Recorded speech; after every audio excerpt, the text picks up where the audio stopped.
Well, good morning. We just finished an update with Admiral Brad Cooper, the CENTCOM commander, across the CENTCOM AOR, our leadership and troops, as you would expect, doing a fantastic job. 2 days ago, under the direction and direct orders of President Donald J. Trump, the Department of War launched Operation Epic Fury, the most lethal, most complex, and most precise aerial operation in history. For 47 long years, the expansionist and Islamist regime in Tehran has waged a savage, one-sided war against America. They didn't always declare it openly, except for their constant chants of death to America. They did it through the blood of our people.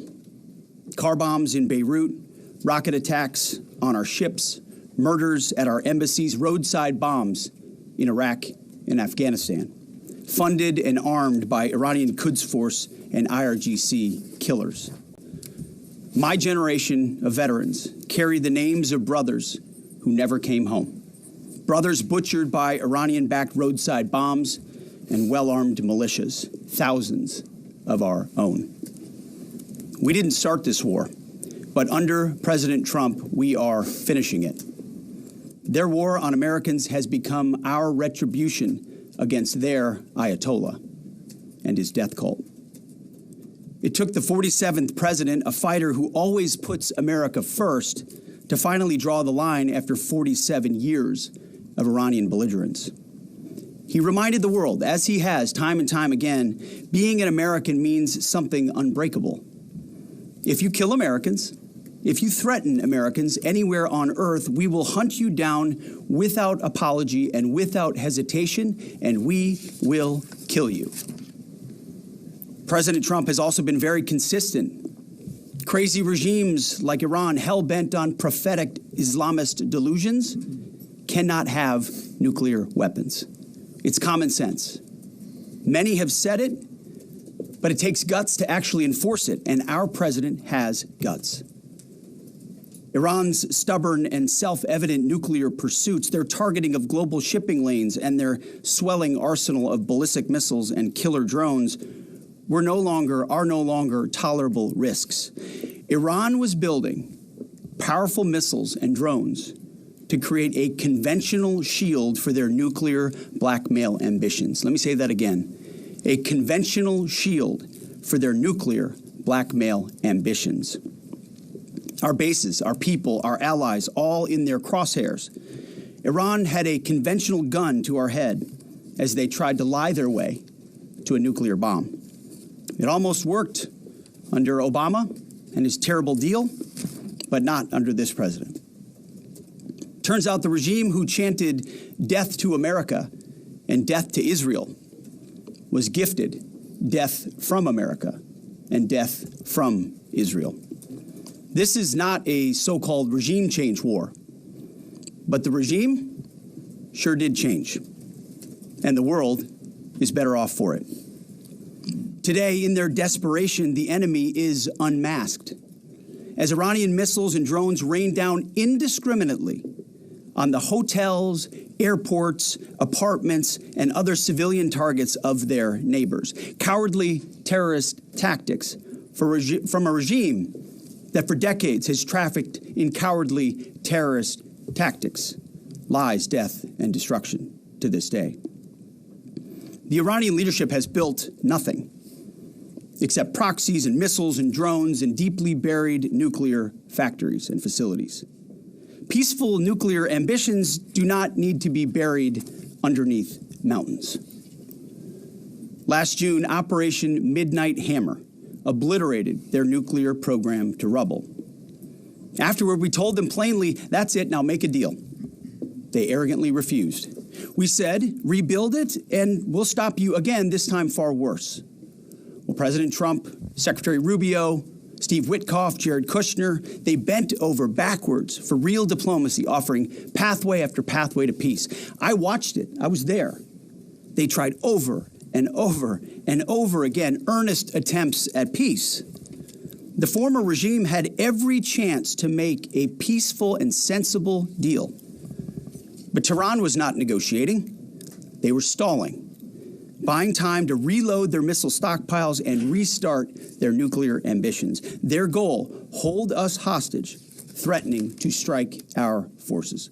Well, President Trump doesn't play those games.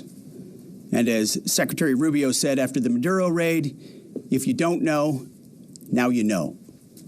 President Trump puts America and Americans first. He doesn't hesitate, and neither do our troops.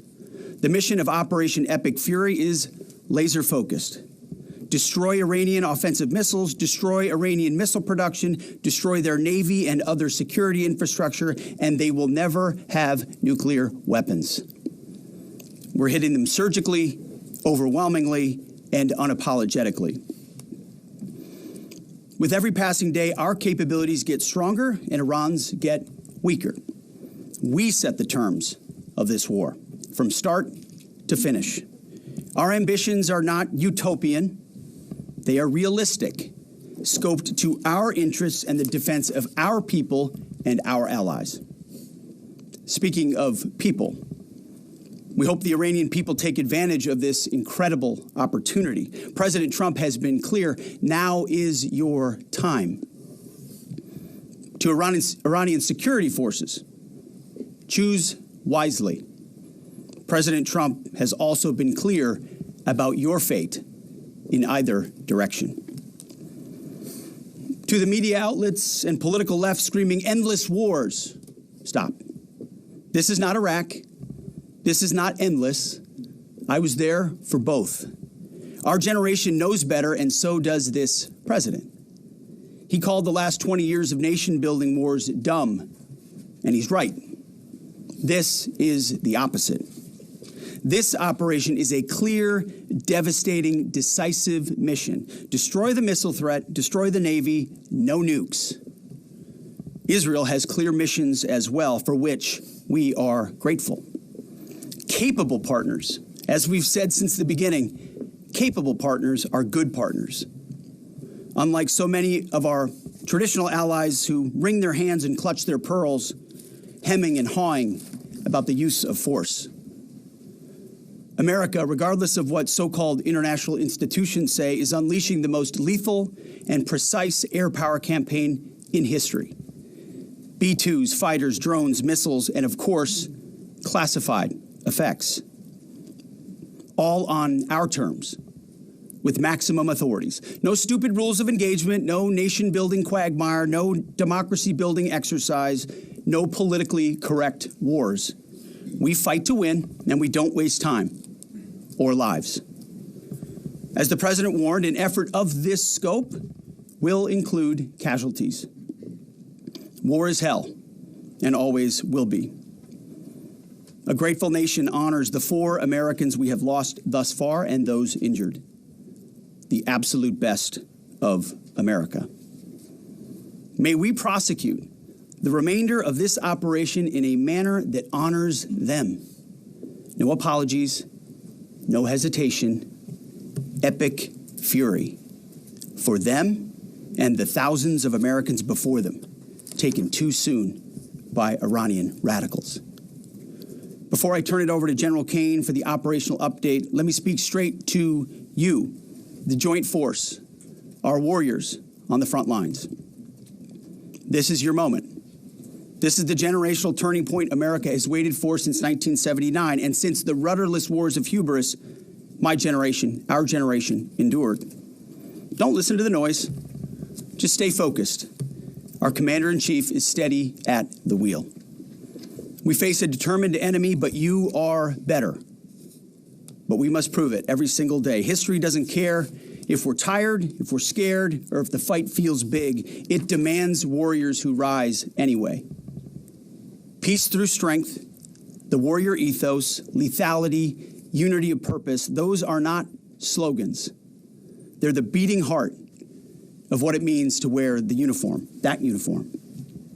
You think clearly under fire, you act decisively in chaos, you uphold the Constitution, and you uphold our country without hesitation.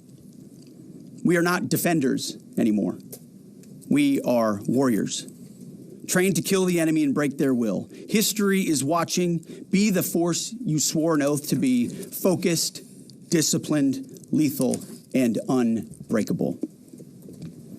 We will finish this on America First conditions of President Trump's choosing, nobody else's, as it should be. And know this above all, President Trump and I have your back, always. Through fire, through criticism, through fake news, through everything. We unleash you because you are the best, most powerful, most lethal fighting force the world has ever seen. May Almighty God watch over you and his providential arms of protection extend over you. Godspeed, warriors, and keep going. General Kane, over to you. Thank you, Mr. Secretary, and good morning, everyone. The purpose of my portion of the briefing today is to update you and the American people on the actions taken thus far. The briefing will discuss the preparation, the planning, setting the force, the early operations, and how we're assessing the progress thus far. So let's get started. On Saturday, 28 February at 01:15 Eastern Standard Time, 9:45 a.m. local Tehran time, on the orders of the President of the United States, U.S. Central Command, under the command of United States Navy Admiral Brad Cooper, commenced Operation Epic Fury. As I said, I'm going to walk you through the initial phases of the operation. But first, I want to express my deep condolences and the condolences of the Joint Force to the Department of War personnel killed and wounded in actions thus far. As the Secretary said, they're heroes and represent the best of our nation has to offer. They're true examples of what selfless service means. Our deepest and heartfelt condolences are with their families, their friends, and their units. We grieve with you, and we will never forget you. Additionally, I stand here before you today grateful for each service member, planner, logistician, operator across our joint force, for our Department of War civilians, our intelligence community teammates, our interagency teammates who continue to stand in harm's way alongside us. I am proud of all of you as you take the fight to the enemy, and we are the best in the world at integrating, period.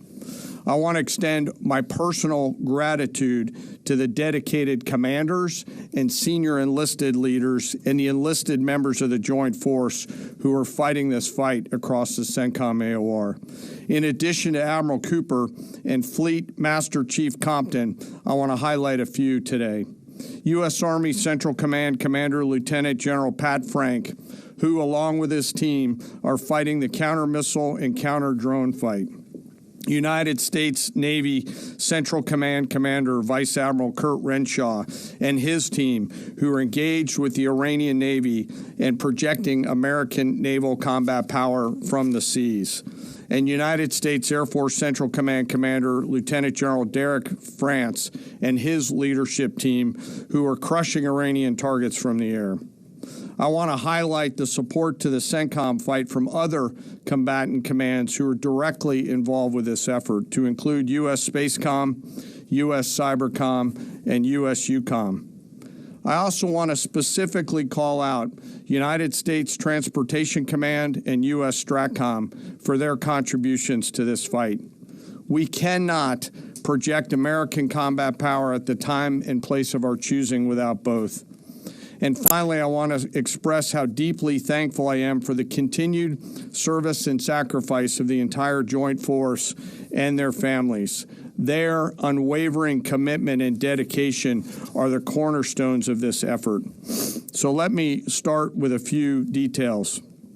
First, to be clear, as the Secretary said, this is not a single overnight operation. The military objectives that CENTCOM and the Joint Force have been tasked with will take some time to achieve, and in some cases will be difficult and gritty work. We expect to take additional losses, and as always, we will work to minimize U.S. losses. But as the Secretary said, this is major combat operations. So let me talk about the preparation and the planning. On February 28th, the full strength of America's armed forces came together in a unified purpose against a capable and determined adversary. The United States Army, Navy, Marine Corps, Air Force, Space Force, Coast Guard, and our reserve components integrated across our combatant commands and began coordinated operations with the Israeli armed forces of an unprecedented scale. As the Secretary laid out, our military objectives are clear.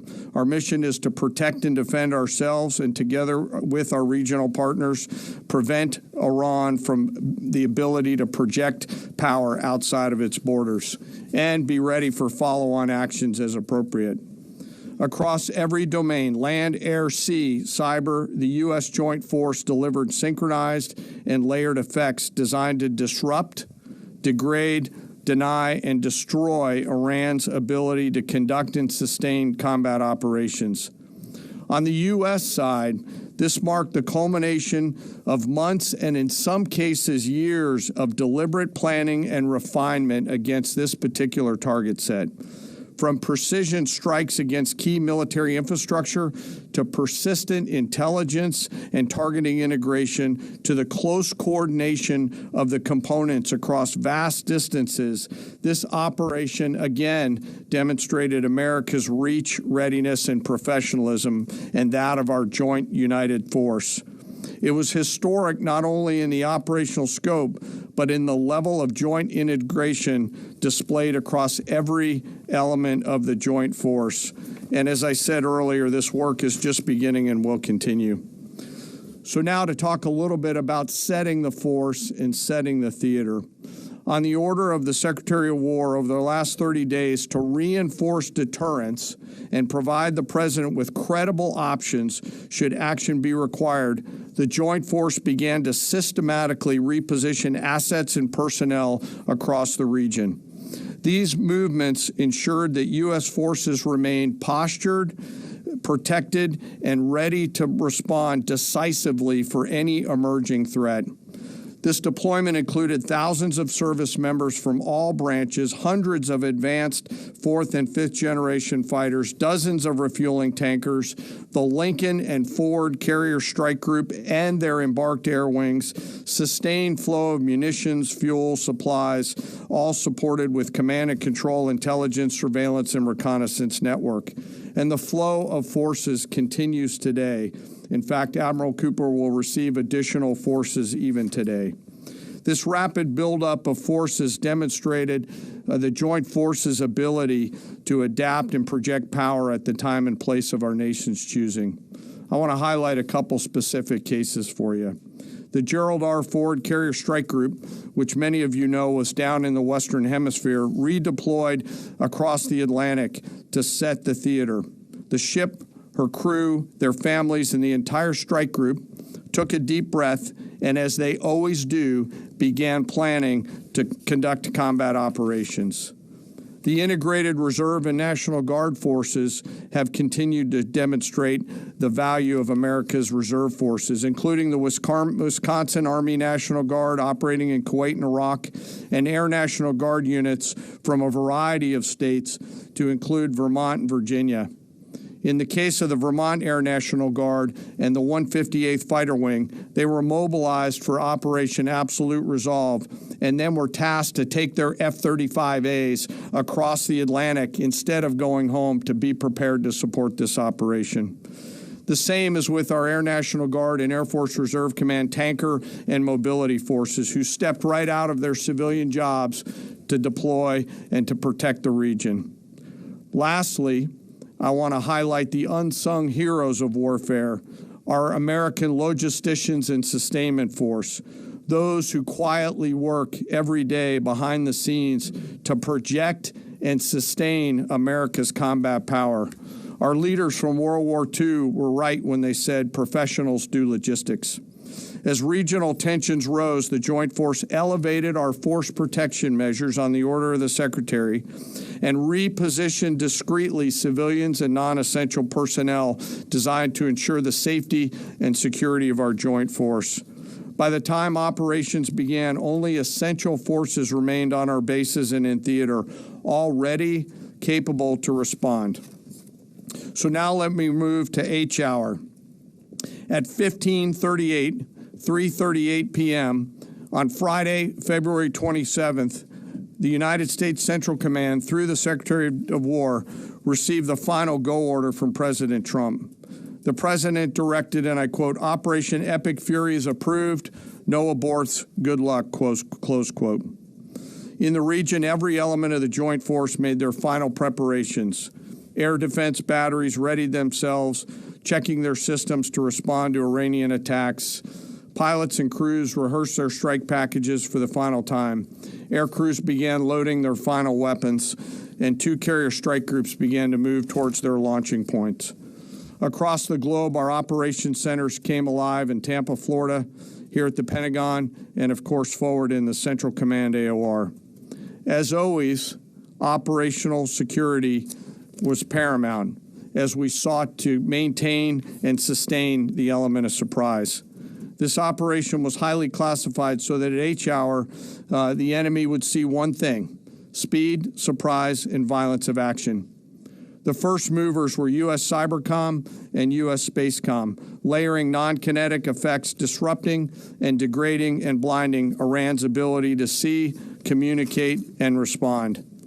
At H hour, the beginning of major combat operations, 01:15 local Eastern Daylight Time, 9:45 local AM Tehran time, as dawn crept up across the Central Command AOR, the skies surged to life.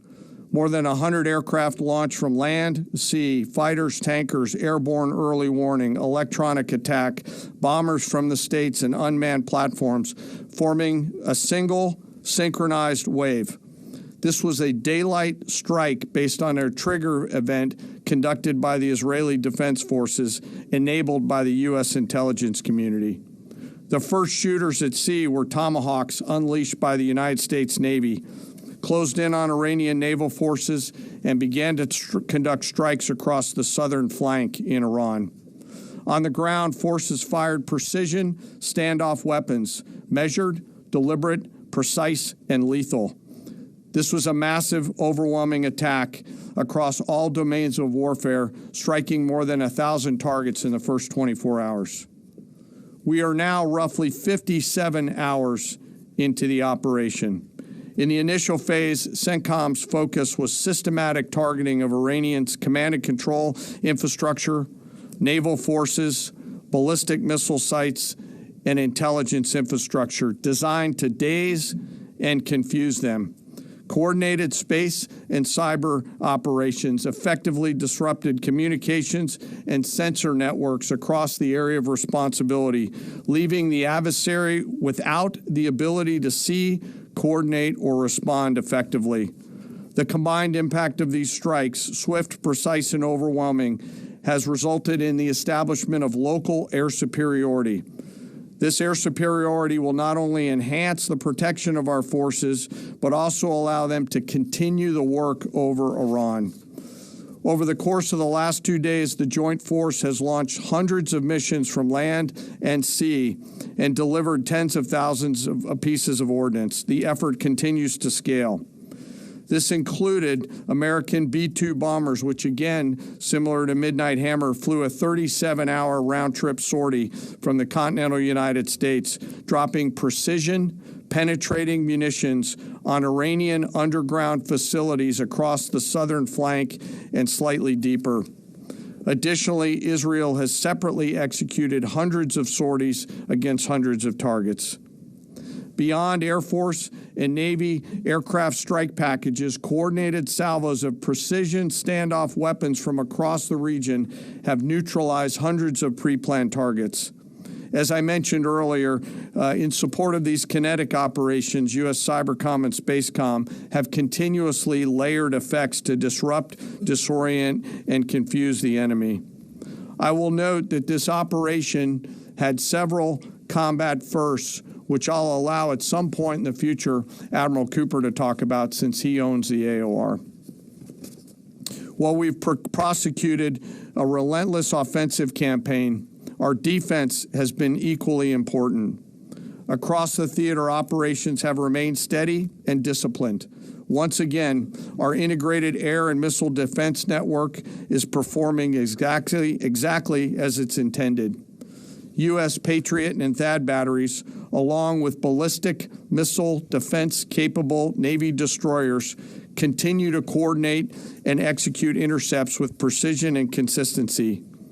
I wish that every American could hear the voice communications like I have as these joint operations centers remain calm, focused, and cool while executing under fire over and over again. Collectively, these systems have intercepted hundreds of ballistic missiles targeting U.S. forces, our partners, and regional stability. The threat from one-way attack UAVs has remained persistent. Our systems have proven effective in countering these platforms, engaging targets rapidly. Each intercept represents hundreds of hours of training, readiness, and technology all coming together to work as designed. We will remain vigilant in the counter-UAV fight. And the defense of the region is not ours alone. As the threat grew, our partners surged in beside us. Air defense batteries in Qatar, the UAE, Kuwait, Jordan, and Saudi Arabia joined the fight, proof positive that years of training, trust, and hard-earned integration pay off. I am aware of the loss of 3 U.S. Air Force F-15Es overnight in the region. I am grateful for the safety of the crews, and we know that this was not from hostile enemy fire. As this matter's under investigation, I'll not comment further on this. Let me close. Operations will remain active across the theater and across the globe. The U.S. forces are postured not only to maintain pressure, but to respond and adapt as required. Operation Epic Fury stands as a reminder of what the United States military uniquely delivers: the ability to project power on a global scale with speed, surprise, precision, and overwhelming force when and where our nation requires it. What we've demonstrated over the past several days reflects years of investment in readiness, joint integration, and professionalism of the joint force. As major combat operations continue across CENTCOM, we remain engaged globally. America's joint force retains the credibility, capacity, and flexibility to respond to any contingency anywhere in the world at any time. To those who would test our resolve or threaten the United States, our allies, or our interests, understand clearly we can reach you, we can sustain the fight, and we can scale the fight, and we will prevail. To the American people, your joint force remains steady, frosty, calm, and focused. Your service members are trained, disciplined, and determined. We understand the risks of this mission and the weight of the responsibility that we carry. We also recognize that our families also shoulder the burden at home. You are a part of this too. I am proud today, as I am every day, to stand as a member of America's joint force. There is no mission too complex, no distance too great, and no adversary too determined for the men and women who wear our nation's uniform. We mourn our fallen, we honor their families, and we continue our mission with focus, unity, and strength. And now I'm happy to take any questions. Thank you, Mr. Chairman. Right here. Go ahead. Thank you for your time. What percentage of Iranian long-strike capabilities are still in the fight, and what is our exit strategy here, and when will it be deployed?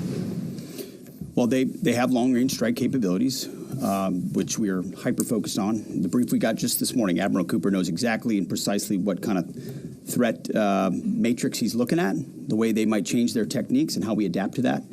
So we're making sure the theater commander has absolutely everything he needs. I mean, one of the things the chairman mentioned is for months and months, even before we built up, we ensured that we had maximum defensive capabilities in theater to allow the president the decision space in the future. So even before this buildup in the last 30 days, we discreetly brought defensive assets in to make sure, understanding that there are Iranian capabilities. As far as time frame, I would never hang a time frame from our perspective. The commander-in-chief sets the op tempo and terms of this fight. As I said, it's on his terms, and we'll make sure that Admiral Cooper and his team have everything they need, not just to defend. I mean, the best defense is good offense. And so we're aggressively pushing into that airspace over that southern flank to ensure that we control it and we destroy anything that moves that would attempt to shoot us. Think of it as shooting the archer instead of the arrows. That's where we want to be. And we have the kind of exquisite intelligence to get over the top, find that and destroy it. It won't happen overnight.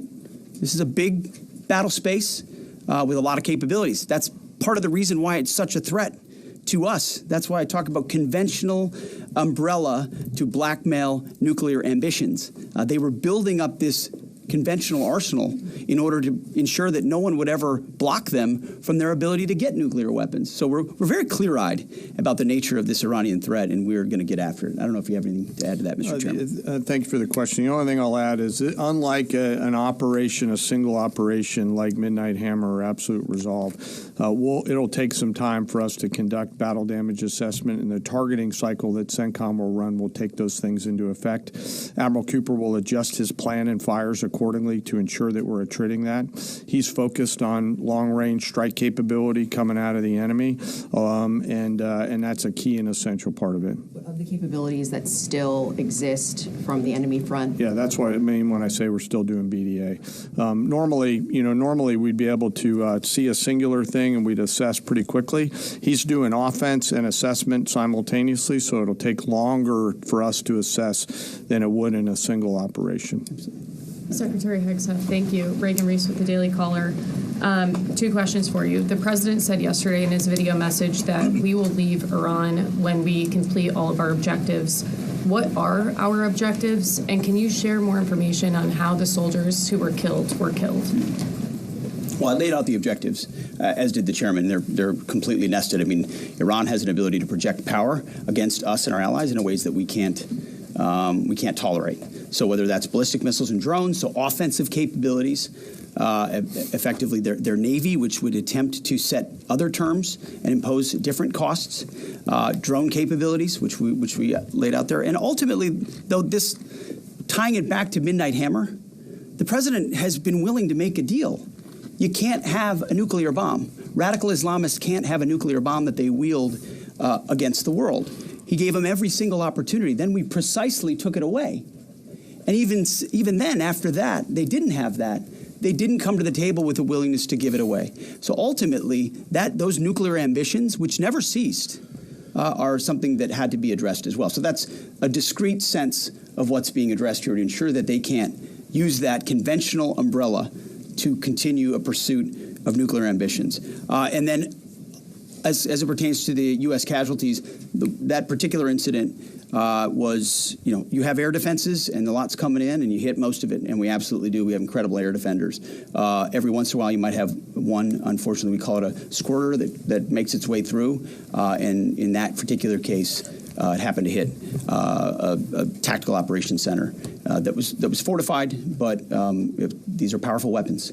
So we certainly will do, as I said, moments like that, as we remember them and we take care of them and take care of their families, only stiffen our resolve to ensure that we do this properly. Thank you. Yep. Right here. Thank you, Secretary Hegsitt. I had two questions for you. First, are there currently any American boots on the ground in Iran? No, but we're not going to go into the exercise of what we will or will not do. I think it's one of those fallacies for a long time that this department or presidents or others should tell the American people, and our enemies, by the way, here's exactly what we'll do.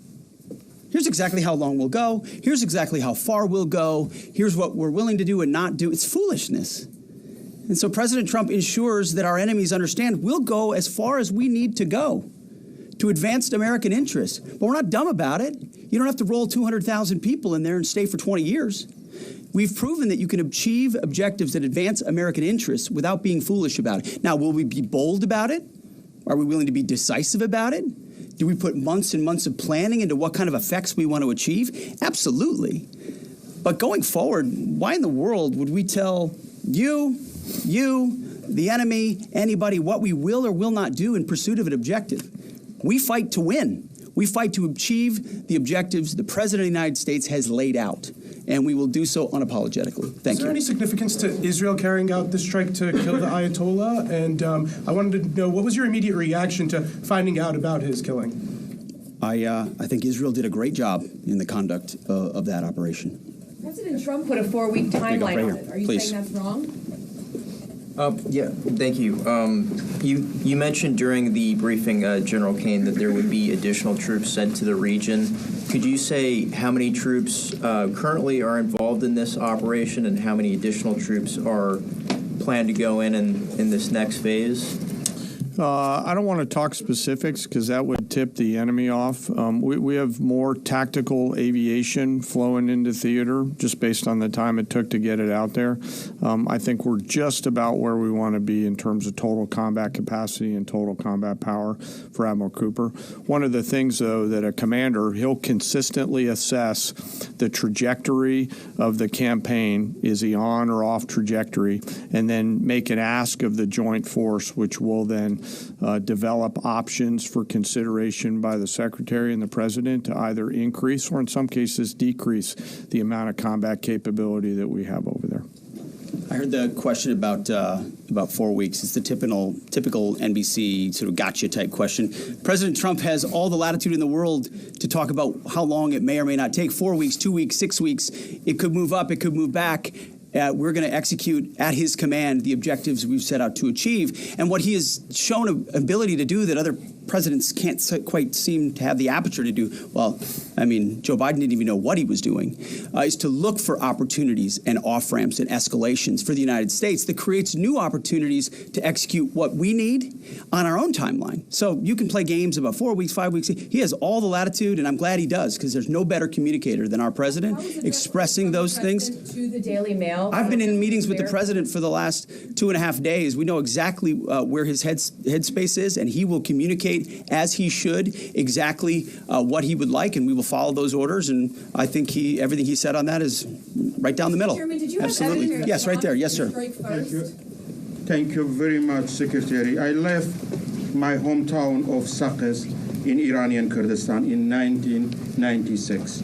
Can you promise that I will be able to return home safely this year? And I have a following question too, please. I appreciate the question. I'm not here to place guarantees on that, but I think the message the president has given has been clear to the people of Iran. This is your moment. The world was seized by these crowds, and then seized by the reality of this regime killing tens of thousands of innocent protesters. So we saw the nature of the regime yet again exposed. We saw many of the Iranian people seek a change there. This is their moment to take advantage of it, for sure. You served in Iraq and know that no American soldiers were killed in Kurdistan. The Kurdish people are very pro-American. Will you continue to protect Kurdistan and Peshmerga as loyal ally of the United States? Why I'm asking this question? Because now Kurdistan is under attack by Iranian drones and by proxies in Iraq and on the region. I think I can speak to allies generally in the region who we've been in constant communication with. We have been standing shoulder to shoulder with them, and we appreciate their capabilities. Absolutely. Yes, right here. Hi, thank you. Cameron Arkin with the Daily Wire. My question is about some of the domestic threats, if any, regarding this right now. Have there been any concerns about Iranian sleeper cells, and kind of what has the Trump administration been doing to kind of monitor these threats? Across the interagency, in full coordination, of course, we're paying attention to any potentialities there. This is a former regime, that seeks to export that ideology and try to sow terror. We're ready for that. We've seen these types of folks before, and the American people can rest assured that we're vigilant on that. Secretary, thank you. Kind of follow up on that last question. There was just this, what appears to be a terrorist attack in Austin yesterday. How does that change the operation at all? What effect does that have? It doesn't change the operation at all, and I know the authorities are executing exactly the way they should. Secretary Hegsiet, and one for Chairman Kane as well. I understand, to your point here, that you don't want to broadcast everything for our adversaries to hear, but the American people also want to know what they're sending their men and women to war for. Is there a concern of this spiraling into a longer war? And then one for the chairman when you're done. Did you not hear my remarks? I mean, we're ensuring the mission gets accomplished, but we are very clear-eyed, as the president has been, unlike other presidents, about the foolish policies of the past that recklessly pulled us in to things that were not tethered to actual clear objectives. So we know. We have plans, we have generals, we have chairmen, we have commanders, CENTCOM commanders, Admiral Cooper, who's executing very deliberately to ensure outcomes that I laid out are accomplished. But we would never, in front of a press pool, lay out how long that may take. The mission for our warfighters, which is what matters to us, is very, very clear. And they're executing it right now violently. And just for the chairman quickly, I have one for the chairman. You said this is not a one-night operation. It will take time to achieve the goals. What would be the goal line here for you? I think the Secretary laid out the military objectives, and that's what we execute against is the military objectives. Last one right here. Enriched uranium is. Thank you, sir. As you've said, there are a large amount of U.S. service members that are in harm's way right now. What is your prayer for them? First of all, my prayer for them is that I do pray for them. My wife prays for them. Our family prays for them. Our cabinet prays for them. None of this is done on a whim. Having been in their boots, having been in their shoes, having been in their flight suits, I know we think about them with every decision that we make and every recommendation that we make to the President of the United States. Those recommendations are made prayerfully.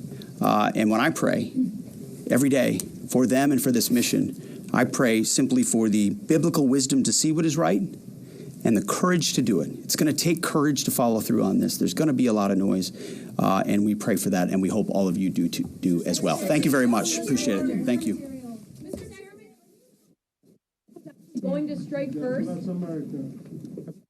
Sites in Iran, sir.